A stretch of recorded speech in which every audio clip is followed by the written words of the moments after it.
Hello hello hello hello అందరికీ నమస్కారం. ఎలా ఉన్నారు? బ్రహ్మాండంగా ఉన్నారు, నాకు తెలుసు కదా. మరి ఈరోజు రావు గారి రచ్చబండలోకి వచ్చిన సెలబ్రిటీ ఎవరో నేను చెప్పేస్తాను. మరి కొంత ఈ వీడియోకి ఒక లైక్ ఇచ్చేసి, అలాగే మన కేకే న్యూస్ని ఎవరైతే సబ్స్క్రైబింగ్ చేసుకోలేదో కొంత చేసేసుకుని నన్ను ఎంకరేజ్మెంట్ చేసే పనిలో ఉండండి.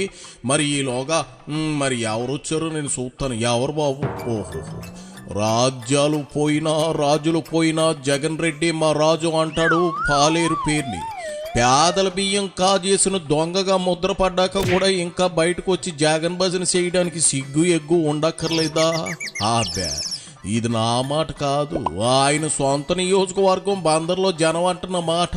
సరే, ఎవరేమనుకున్నా అన్నీ వదిలేసినోడికి నోటి తీట నోటి దురద తీర్చుకోవడమే సరదా. కాబట్టి వారంలో 3 రోజులు అంబటి, 3 రోజులు పేరుని, 1 రోజు గుడివాడ కోడిగుడ్డు వచ్చి ప్రెస్ మీట్లు పెట్టి కాసేపు పైచాచిక ఆనందం పొంది వెళుతున్నారు.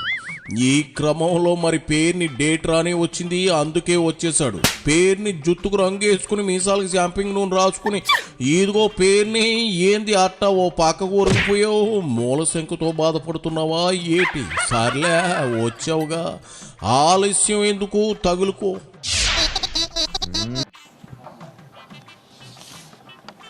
మరేమైంది? ఇది మరీ బాగుంది.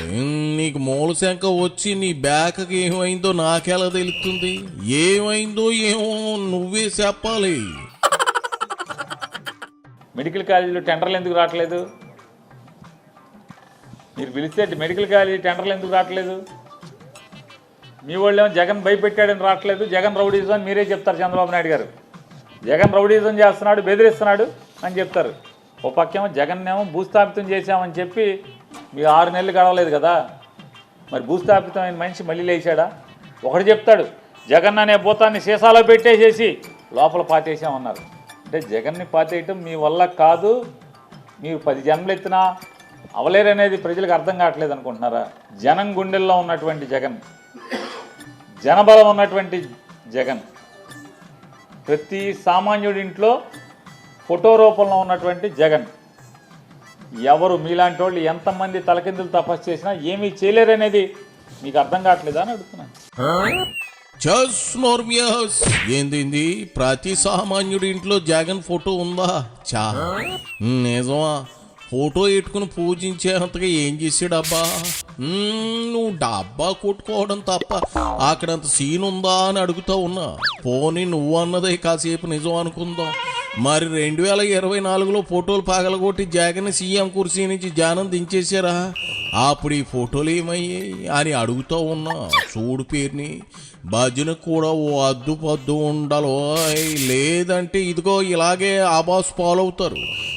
ఇంకేదో అన్నావు, మెడికల్ కాలేజీల టెండర్లకు ఎవరూ రాలేదేంటి అని. ఓహో, జగన్ వాళ్ళని జైల్లో వేసేస్తా, బొక్కలో దోసేస్తా అంటే ఎవరు వస్తారు? ఆయన చంద్రబాబు తను వాళ్ళ కోసమే మెడికల్ కాలేజీలు పీపీపీ మోడల్ తెచ్చారని తెగ కూశారుగా. మరి టెండర్ల ప్రక్రియకు వాళ్ళు రాలేదేంటి? మీకు అభివృద్ధి అవసరం లేదు, ఏదో వివాదం ఉంటే చాలు కళ్ళు చల్లబడతాయి.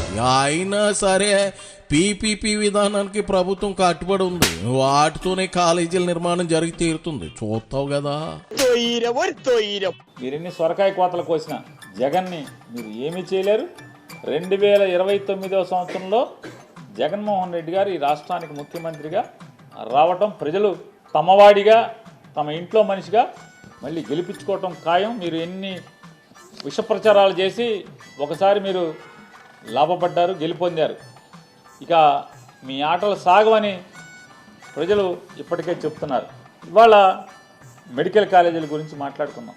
ఆంధ్రప్రదేశ్ రాష్ట్రంలో ఎన్నికల ముందు వీళ్ళు ఏం చెప్పారు? తండ్రి కొడుకులు ఇద్దరు, నారా చంద్రబాబు నాయుడు గారు, లోకేష్ నాయుడు గారు, నాకు రోగం వస్తే పరిగెత్తు నిమ్స్కి వెళ్ళేవాడిని, నిమ్స్ హాస్పిటల్కి వెళ్ళి చూపించుకునేవాడిని అని చెప్పాడు. వైద్యం అనేది ప్రభుత్వ ఆసుపత్రుల్లో ఉచితంగా ఉంటేనే అద్భుతమైంది. మేము రాగానే గవర్నమెంట్ హాస్పిటల్ అన్నీ కూడా అద్భుతంగా చేస్తాం. జగన్మోహన్ రెడ్డి గారు ఏదో కొన్ని సీట్లు 30 సీట్లు 40 సీట్లు 12 లక్షలకు కొంత 20 లక్షలకు కొంత కొన్ని సీట్లు పెట్టాడు. కాలేజీలు నడవాలని చెప్పని, కాలేజీలు ఎవరి దగ్గర చేయి చాపకుండా, ఎవరి మీద ఆధారపడకుండా, కాలేజీ కుంటుపడకుండా మెడికల్ కాలేజీ నడవాలని చెప్పని, అసలు అది కూడా లేకుండా మొత్తం 150 సీట్లు మేము ఉచితంగా 15,000 రూపాయల ఫీజుకి మేము చేసేస్తాం, జీవో ఇస్తామని చెప్పిన వీళ్ళు నేను చూస్తా ఉంటే ఆ శనిదేవుని తమ్ముళ్ళగా అనిపిస్తా ఉన్నవయ్యా తొర్రినని. రంగేసినోడివి ఆ తొర్రిని కూడా పూడ్పించుకోలేకపోయావా? కోట్లు దబ్బేసావుగా, డబ్బుకేం కోదవా? ఏందేంది ప్రభుత్వ హాస్పిటల్స్ని డెవలప్ చేస్తానంటూ చంద్రబాబు చెప్పారని కూని రాగాలు తీస్తా ఉన్నావా? అవును నిజమే, ఖచ్చితంగా డెవలప్ చేసేస్తారు, నీకేంది దురద అంట. అసలు కార్పొరేట్ హాస్పిటల్ బతికించడానికి వాళ్ళ దగ్గర నుండి దండిగా డబ్బులు కొట్టేసి ఆరోగ్యశ్రీ అంటూ ప్రభుత్వ హాస్పిటల్ నిర్వీర్యం చేసిన ఘనత మీ మహానేతది కదా. తెలియక అడుగుతా ఉన్నా కాదా అని. ఇదిగో అలాంటి మీరు ఇప్పుడు వచ్చి పీపీపీ మోడల్ వద్దంటారేంది? ఆరోగ్యశ్రీ పీపీపీ మోడల్ కాకుండా మరి ఏంటి? కనీసం అవగాహన కూడా లేదా పేరుని? ఇవాళ 10 మెడికల్ కాలేజీలని అంటే 17 మెడికల్ కాలేజీలు మొత్తం ముందు 10 అమ్మటం, తర్వాత మరొక 7 అమ్మటకానికి పెట్టినటువంటి పరిస్థితులు చూస్తే ముందేం చెప్పారు? ఓ అద్భుతం ఇచ్చేస్తున్నాం మేము, అద్భుతమైన ఇది అది అన్నారు. ముందు హాస్పిటల్ ఊసేత్తల, హాస్పిటల్ కూడా ఇస్తున్నామని చెప్పారు. ముందు 33 అన్నారు, ఇప్పుడు 66 అంటున్నారు. కానీ ప్రైవేట్లోనే అద్భుతంగా ఉంటుంది వైద్యం అని చెప్తున్నారు. గవర్నమెంట్లో వైద్యం బాగోదు అంటున్నారు. గవర్నమెంట్లో వైద్యం బాగోనప్పుడు మీరెందుకు ముఖ్యమంత్రిగా అని అడుగుతున్నాను. మీరెందుకు ముఖ్యమంత్రిగా ఉండాలి అని చెప్తున్నాను. అంటే మీ ఏలుబడిలో ఒక ప్రభుత్వ ఆసుపత్రిలో వైద్యం బాగోదు, ప్రైవేట్లో అయితేనే బాగుంటుందని చెప్పని మీ నాయకత్వం అసమర్థత నాయకత్వం అని చెప్పని మీరు చెప్పుకున్నప్పుడు ఇంకా మీరు ఆ కుర్చీలో కూర్చుంటాకి మీకు అర్హత ఎక్కడుంది చంద్రబాబు నాయుడు గారు అని అడుగుతున్నాను. చంద్రబాబు ఎందుకు ముఖ్యమంత్రిగా ఉండాలి అని అడగడానికి నువ్వెవడవే? అసలు నీకేం అర్హత ఉంది? నువ్వు కనీసం లాస్ట్ ఎలక్షన్లో కంటెస్టెడ్ కూడా చేయకుండా పారిపోయినోడివి. నువ్వెవడవి ఆ మాట అనడానికి? జనం ఆయన మెచ్చి ఆయన్ని సీఎం చేశారు, అది మరిచిపోయి వాగుతున్నావు. నువ్వెంత గ్యాలప్ మీద ఉండి ఊగుతావు తాగుతూ ఉన్నా ఇదిగో అక్కడ జనం నిన్ను జోకర్లాగే చూస్తున్నారు తప్ప హీరోలాగా చూడడం లేదు. ఎందుకంటే మీరు ఇప్పుడు పాతాళంలో ఉన్నారు. ఏదో అన్నావు, జగన్ పాతేశారనా? పాతేశారు కాబట్టి బెంగళూరులో దోపడం ముసుగుదాన్ని పడుకున్నాడు. ఏపీ రావాలంటే వణుకుపోతా ఉన్నాడు. నిజంగా నిజం చెప్పు, నీ నోట నిజం విని పుష్కర కాలం అయింది. అసలు ఇదిగా ప్రస్తుతం జగన్ పరిస్థితి, మీ భజనతో ఆయన ఏం చేశారో చెప్పుతున్నా. జగన్ని పాతేశాం, పాతాళంలో పాతేశాం, గొయ్యి తీసి గోతులో పాతి పెట్టాం. బాళే చెప్పవయ్యా పేరుని. నికార్సైన నిజాలంటే ఇయ్యే. కడుపు నిండిపోయింది. జగన్ పాతేసింది జనమే అయినా అలా పాతాలో కనబడిపోవడానికి కారణం ఒక పక్క పవన్ అయితే మరో పక్క రోజా, అమ్మటి, వంశీ, కొడాలి, నువ్వు ఇలా ఒక్కొక్కరుగా ఒక్కో పిడికిలు మట్టి జగన్ మీద వేసేసి శాశ్వతంగా పాతేసారు. అది నువ్వు ధైర్యంగా చెప్పుకుంటున్నావు చూడు, అది మహాదానందంగా ఉందయ్యా పేరుని. మీరు చెప్పినటువంటి సొల్లు మాటలు, మీరు ఎలక్షన్కి వెళ్ళినా ఏం చెప్పారు?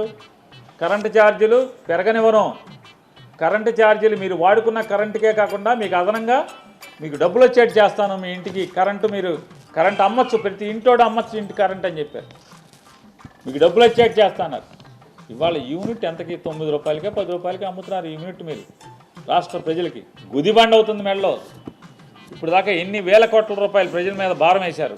అలాగే మీటర్లు బద్దలు కొట్టమన్నారు మీ అబ్బాయి. మీరు అయ్యే మీటర్లు మీరు ఇవాళ జనాలకి బిగిస్తున్నారు, కరెంటు మీటర్లను. ఏమన్నారు మరి? ఆ రోజు ఏమన్నారు, ఇవాళ ఏమన్నారు? ఓట్లు వేయించుకునేప్పుడు ఏమన్నారు? పవన్ కళ్యాణ్ గారు మీరు ముగ్గురు కలిసి వాలంటీర్లకి 10,000 రూపాయలు ఇస్తాం మమ్మల్ని నమ్మండి అన్నారు.